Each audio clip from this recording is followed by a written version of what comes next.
Assalamualaikum warahmatullahi wabarakatuh. Halo teman-teman semua, perkenalkan, nama saya Farida Eka Putri, NIM saya 11211612 dan dari kelas K221 MNR. Baik teman-teman semua, hari ini saya akan melaksanakan presentasi untuk memenuhi UAS perilaku organisasi. Kali ini saya mengambil tema budaya organisasi. Nah, yang akan kami bahas, yang pertama itu ada pengertian budaya organisasi, yang kedua ada pentingnya budaya organisasi, yang ketiga ada elemen budaya organisasi, keempat pembentukan dan pengembangan, kelima studi kasus, dan keenam tantangan dalam mengelola. Okay, the first of all, we will talk about definition of organization cultures. Nah, di sini, kalian tahu nggak sih budaya organisasi itu apa? Nah, budaya organisasi itu adalah seperangkat nilai kepercayaan, norma, dan praktik yang dibagi oleh anggota organisasi. Nah, di sini ada unsur-unsur utama nilai-nilai intinya ada keyakinan, norma, ritual dan tradisi, simbol. Lalu di sini ada the importance of organization cultures. Yang pertama itu ada identitas perusahaan. Identitas perusahaan itu budaya organisasi yang memberikan identitas unik kepada perusahaan. Selanjutnya ada panduan perilaku, yaitu membimbing perilaku karyawan sehari-hari. Selanjutnya ada motivasi dan keterlibatan, yaitu meningkatkan motivasi dan keterlibatan karyawan. Selanjutnya ada kohesi dan solidaritas, yaitu membangun kohesi dan solidaritas. Yang terakhir ada keunggulan kompetitif, yaitu memberikan keunggulan terhadap organisasi. Nah, di sini ada pembentukan dan pengembangan budaya organisasi.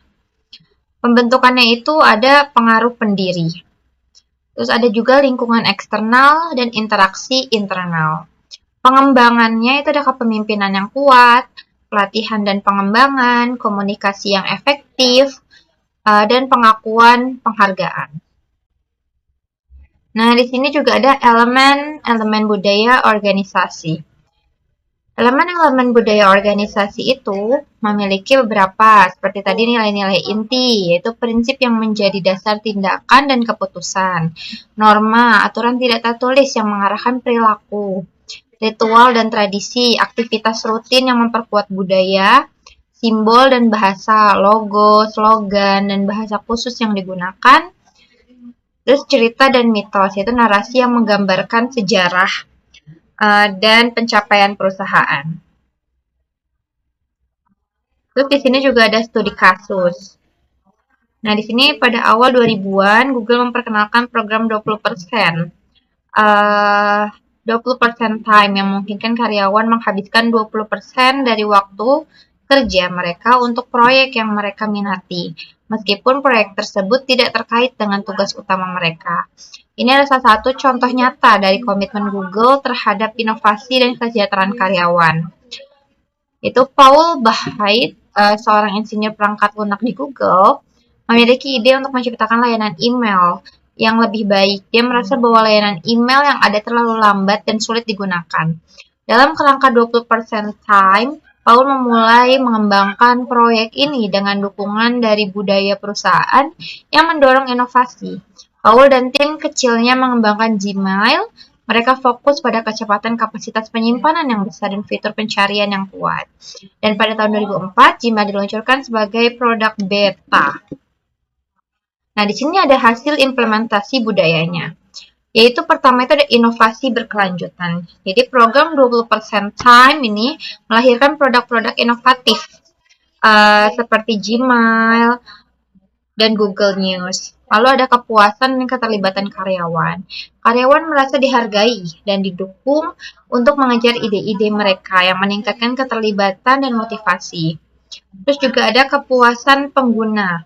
Produk-produk inovatif yang lahir dari budaya ini meningkatkan kepuasan pengguna dan memperkuat posisi Google di pasar. Lalu selanjutnya ada reputasi perusahaan. Google dikenal sebagai tempat kerja yang menarik bagi talenta terbaik di industri teknologi berkat budayanya yang mendukung kreativitas dan inovasi. Nah, di sini juga ada tantangan dalam mengelola budaya organisasi. Yang pertama ada perubahan manajemen. Adaptasi budaya ketika ada perubahan kepemimpinan, ada pertumbuhan cepat. Mempertahankan budaya saat perusahaan tumbuh cepat, terus ada keanekaragaman. Mengelola budaya di tengah keanekaragaman karyawan.